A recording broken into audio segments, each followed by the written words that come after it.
Friendship గురించి చెప్పు. Best friends ఎవరెవరు ఉన్నారు? బెస్ట్ ఫ్రెండ్స్ అంటే ఎంతమంది ఉన్నారు? బెస్ట్ ఫ్రెండ్స్ ఉన్నారా? బెస్ట్ ఫ్రెండ్ ఉన్నాడా? బెస్ట్ ఫ్రెండ్స్ అంటే చాలా మంది ఫ్రెండ్స్ ఉన్నారు. స్కూల్ కాలేజ్ ఒక్కో దగ్గర ఒకరు ఉంటారు కదా. సో వీడియోస్ పరంగా వీడియోస్ లో నాకు ఒక ఫ్రెండ్ ఉన్నాడు, ఇక్కడ ఉన్నాడు, చూపించి. రెండు చీరలేరా. హాయ్ అండి. హాయ్ అక్క. మీ పేరు? విష్ణు. విష్ణు. రాముడు అనుకున్నాను, ఈయన కూడా విష్ణు. ఓకే. విష్ణు కృష్ణ. ఓకే. ఎలా ఉన్నావు? మీది ఎక్కడ ఊరు? మాది వీళ్ళ పక్కనే కొంటూరు అని ఒక విలేజ్ ఉంటది, ఆ పక్కనే మాది. ఓకే. అన్ని అంటించేసాడా అమ్మాయిలు అవి అవన్నీ? నేను అంటించుకున్నా బేసిక్ కాదంటే. అంటించుకో. ఈయనకు గర్ల్ ఫ్రెండ్ లేదా? ఈయనకు లేదా లవ్ స్టోరీ? పాస్ట్ లో ఉండేవి చాలా. పాస్ట్ లో ఉండేవి చాలా. చాలా ఏం కాదు. ఎన్ని? ఆయనకు 22 అంటే నీకు 11 స్టోరీలు ఉన్నాయి. లేకపోతే ఇద్దరు షేర్ చేసుకునేవాళ్ళు, అరే నువ్వు ఈ అమ్మాయి నువ్వు ఈ అమ్మాయి రాని? లేదక్క. లేదు, అంతా మారిపోయాం. అదంతా కరోనా ముందు. కరోనా తర్వాత నేను చాలా చేంజ్ అయిపోయాను. ఇంజక్షన్ వేసాక చాలా చేంజ్ అయిపోయాను. అమ్మాయిలకు దూరంగా ఉండని ఇంజక్షన్ వేయించుకున్నారా? కరోనా రావద్దని వేయించుకున్నారా? తర్వాత నేను చాలా చేంజ్ అయిపోయాం. ఓకే. ఒకటే అమ్మాయి అడుగు కూడా తెలిసిన లవ్ స్టోరీ గురించి, అమ్మాయి గురించి అడుగుతా. ఒక్కోసారి భయం వేస్తుంది అక్క. ఏమని? రేపు పొద్దున్న ఆ అమ్మాయికి పెళ్లి అయిపోతే ఈ హ్యాపీనెస్ అక్కడే ఉంది. నిజంగా చెప్పాను, చూస్తుంటాను కదా, కొంచెం ఏదైనా గొడవ పెట్టుకుని వస్తారు, వీడికి ఆ ఫోన్ పట్టుకొని ఏ ధ్యాసలో ఉంటాడో కూడా నాకు తెలియదు. కానీ మీరు మాటలు వింటుంటే అంత సీరియస్ గా ఉన్నాడని అనిపించట్లేదు కదరా? ఎందుకంటే ఇక్కడ అలా చెప్తున్నాడు ఇంటర్వ్యూ కదా కెమెరా ముందు. తర్వాత నాకు భయం వేస్తుంది ఒక్కొక్కసారి, ఏంటి కలిసి చేస్తున్నాము, రేపు పొద్దున్న ఆ అమ్మాయి పెళ్లి అయిపోతే ఏంటి పరిస్థితి అనుకుని ఆలోచిస్తుంటే, ఇక్కడ ఇద్దరం కదా, ఇద్దరు ఫ్యూచర్లు ఇక్కడ, అది నాకు కొంచెం భయం వేస్తుంటది. అప్పటికి చెప్తుంటే లేదురా నేను లైట్ తీసుకుంటా తర్వాత అంటాడు. నేను మళ్ళీ చూసేసరికి మళ్ళీ అది ఏంట్రా బాబు నాకే అర్థం కాదు ఒక్కొక్కసారి. ఎందుకంటే ఇప్పుడు ఇందాకనే అన్నాడు కదా, మ్యారేజ్ కోసం వచ్చేమంటే ప్రేమించేటప్పుడు గుర్తుకు రారు, ప్రేమించినప్పుడు గుర్తొస్తారు, మ్యారేజ్ అంటే గుర్తొస్తారు అది అని చెప్తారు. సో ఆ అమ్మాయి వస్తుందా? నిజంగా వస్తుందా? నాకైతే నీకు అనిపిస్తుంది వస్తుందని? నాకైతే రాదు. నాకు అనిపిస్తుంది రాదని. ఇంకేదైనా బెటర్ గా ట్రై చేసి చూపిస్తే వస్తుందేమో అనిపిస్తుంది. సో ఒకటి 20 సంవత్సరాలు. ఫర్ ఎగ్జాంపుల్ ఇప్పుడు వచ్చేస్తుంది అనుకో, తెచ్చేసుకుంటావా? ఎట్లా చేస్తావు? ఎట్లా చేస్తానంటే నాకు మీ తమ్ముడు ఇప్పుడు ఇప్పటిదాకా నీకోసం పంపిండు, రేపటి నుండి అది నాకు కూడా పంపాలనా?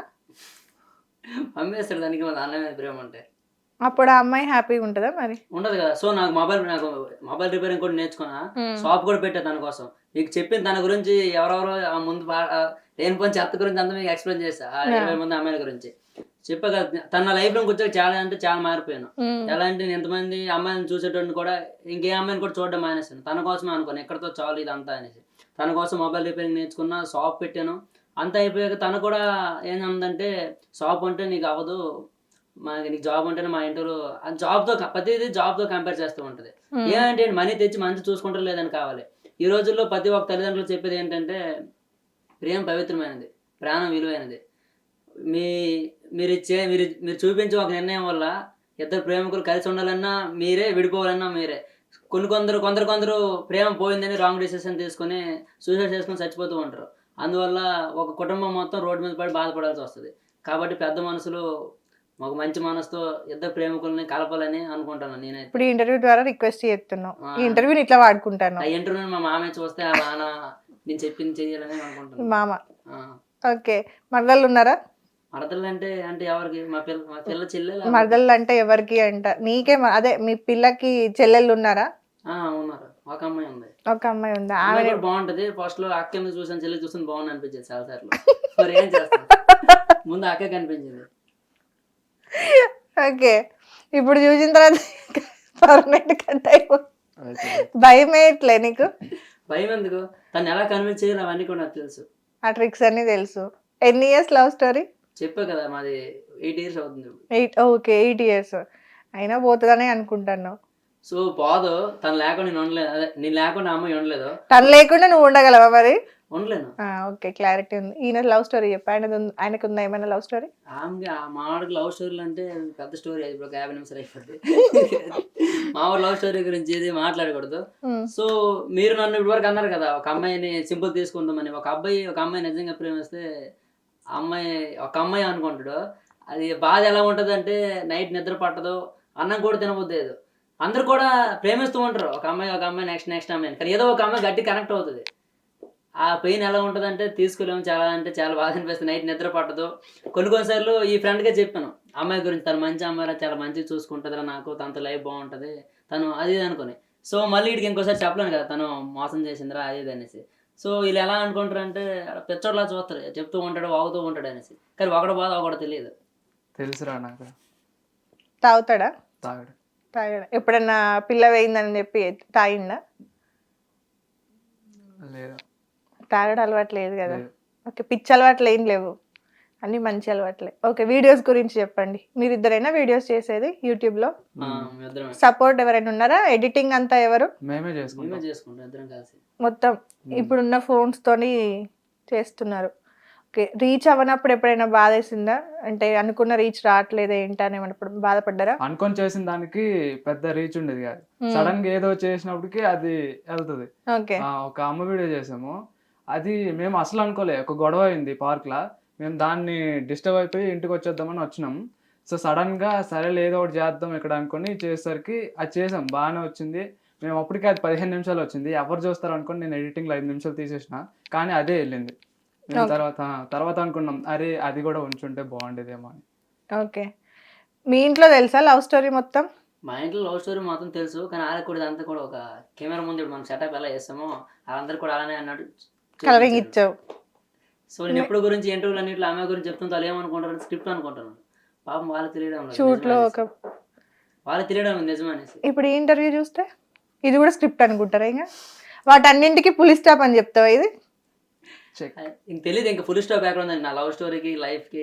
సో ఏదైనా చెప్పాలనుకుంటే తను అమ్మాయి నాకు చాలా అంటే చాలా సపోర్ట్ చేసేది. నువ్వు ఫ్యూచర్లో మంచి యాక్టర్ అవ్వాలి, నా డ్రీమ్ యాక్టర్ అని తను పిలుస్తాను, అన్నీ చెప్తూనే ఉన్నాను డే బై డే అప్డేట్స్, ఏదో ఒక విధంగా సినిమా ఫీల్డ్లోకి వెళ్ళాలని.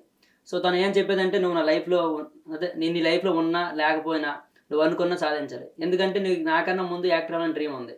సో నీకు ఏ విధంగా నీకు ఎప్పుడు కూడా డిస్టర్బ్ చేయను. నేను ఇంకా నాకన్నా అమ్మాయి చాలా క్లారిటీగా ఉంటుంది, అమ్మాయి చాలా మంచిదే ఒక విధంగా చెప్పాలంటే. ఎందుకంటే విధంగా ఓకే ఓకే మీరు మధ్య డిస్టర్బ్ చేయదు.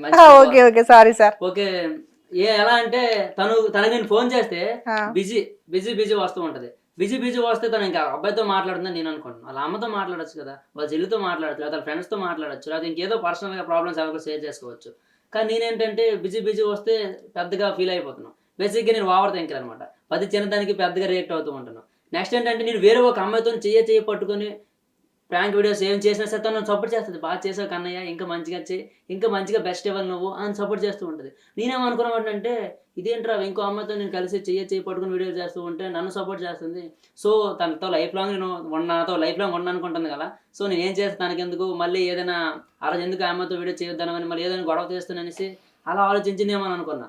కానీ తను నన్ను ప్రేమించి నా ఇష్టాన్ని ఏ రోజు కూడా కాదనలేదు. కానీ నేను తనని ప్రేమించే కొద్దీ తన ఇష్టాలన్నీ పోగొట్టడానికి ట్రై చేసేవాడిని. ఎలా అంటే నువ్వు నాతోనే మాట్లాడాలి, నాతోనే ఉండాలి, నా కోసమే అన్నట్టు నేను బిహేవ్ చేసేవాడిని. ఆ 28 అమ్మాయిలు కూడా కోల్పోయింది దీనివల్లే, ఒక మిస్టేక్ వల్లే. తర్వాత నా తప్పు నేను తెలుసుకున్నట్టు ఈ అమ్మాయి నాకు చూపించింది. తర్వాత చాలామంది లవ్ స్టోరీలో ఎంతమంది లవ్ చేసి ఏదో గిఫ్ట్లో ఇంకా రీఛార్జ్లో ఏవో చాలామంది ఎక్స్పెక్ట్ చేసేవారు. కానీ ఈ అమ్మాయి నాతో ఇంత లవ్ స్టోరీలో ఏ రోజు కూడా గిఫ్ట్ ఆశించలేదు. నెక్స్ట్ ఇంకేం లేదు, నా నుంచి ఏం ఆశించలే. టైంకి తిను, జాగ్రత్తగా ఉండు, మంచిగా ఉండు, నువ్వు అనుకుని వచ్చి ఫ్యామిలీకి. నెక్స్ట్ ఏంటంటే నేను ఫ్యామిలీని పట్టించుకునేవాడిని కాదు. తను చెప్తూ ఉండేది అమ్మతో మాట్లాడావా, ఫ్యామిలీకి మంచి టైం ఇవ్వు అన్నీ చెప్పేది. నాకు అప్పుడు అర్థమైంది. నెక్స్ట్ టైం కూడా ఏంటంటే నేను పెళ్లి చేసుకొని వెళ్ళిపోతాం రా అంటే రాలేదు. అప్పుడు చెప్పింది వాళ్ళ నాన్న పెయింటర్ అనమాట. నలుగురితో మా నాన్న పనిచేసి తిరగాలంటే తిరగలేడు, మన ఇద్దరం వెళ్ళిపోతే మా చెల్లికి పెళ్ళి అవ్వదు, ఇంకా చాలా చెప్పేది ఫ్యామిలీ గురించి. ఒక ఫ్యామిలీ గురించి ఎంత ఆలోచిస్తుందంటే మరి లవ్ చేసి నా గురించి ఎంత ఆలోచించుంటుంది. సో అలాంటి అమ్మని వదులుకోకూడదు అనేసి నేను ఎంత ప్రయత్నిస్తున్నా. ఇంకేమైనా చెప్పాలంటే దేవుడిని ఒకటే కోరుకుంటా, ఎందుకు అలా అందరూ చెల్లిపోయారు తెలియదు. ఈ అమ్మాయి అయితే నా లైఫ్ నుంచి వెళ్ళకూడదు, 10th లాస్ట్ వరకు ఉండాలనుకున్నా. 2023 సెప్టెంబర్ నుంచి ఇప్పుడు 24 సెప్టెంబర్ అయిపోయింది, 1 year అవుతుంది. ఇద్దరం గొడవ పడుతున్నాం, బ్రేకప్లో అయిపోతుంది, 1-2 నెలలు మాట్లాడడం మానేస్తున్నాం. కానీ ఈ గ్యాప్లో తర్వాత నేను ఏ అమ్మాయిని కూడా చూడలేదు, తను కూడా ఏ అబ్బాయిని కూడా చూడలేదు. అప్పుడే నాకు అర్థమైంది ఇదే నా నిజమైన ప్రేమ అని. ఇంతకుముందు ఏమైందంటే గ్యాప్ వస్తారు ఇంకో అమ్మాయిని తగులుకునేవాడిని. సో ఇంకో అమ్మాయిని తగులుకోకుండా తను చూపించిన ప్రేమ అవన్నీ ఇలాంటి అమ్మాయి నాకు రాదు. ఈ అమ్మాయిని కానీ నేను మిస్ చేసుకుంటే ఇంకో అమ్మాయి ఇలాంటి అమ్మాయి మరి రాదు ఇంకా నా లైఫ్లోకి అనే ఫీలింగ్ నాలో ఉంది. సో తను మిస్ చేసుకోకూడదు అనుకుంటున్నా. ఏదో ఒకటి సాధించి యూట్యూబర్ అయ్యి మనీ సంపాదించి అలా నాన్న నొప్పిద్దామని అనుకుంటున్నా. ఈ జర్నీలో నాకు బాగా హెల్ప్ చేశాడు మా ఫ్రెండ్. ఇంకా నా లవ్ స్టోరీ సక్సెస్ అవ్వాలంటే వీడి చేతుల్లో కూడా ఉంది. మీ మామతో మాట్లాడనీక? మామతో మాట్లాడడం కాదు, కలిసి బాగా చేస్తే కదా రీచ్ వస్తుంది, మంచి పైసలు వస్తాయి, ఏదని చెప్పి చేసుకోవడానికి. ఓకే దానికి మా అమ్మతో మాట్లాడి కాదు వాళ్ళ పేరెంట్స్ తో వాడే మరదలు సెట్ చేయడానిక ఆల్రెడీ మరదలు ఫిల్ ఆఫ్ అయిపోయింది. ఎవరికి ఈ రోజుల్లో ఎవరు ఖాళీగా ఉంటారు చెప్పండి? అమ్మాయి ఖాళీగా ఉండదు, అబ్బాయి ఖాళీగా ఉండదు. 5th క్లాస్ అమ్మాయికి లవ్ ఉంటుంది, 5th క్లాస్ అబ్బాయి లవ్ ఉంటుంది.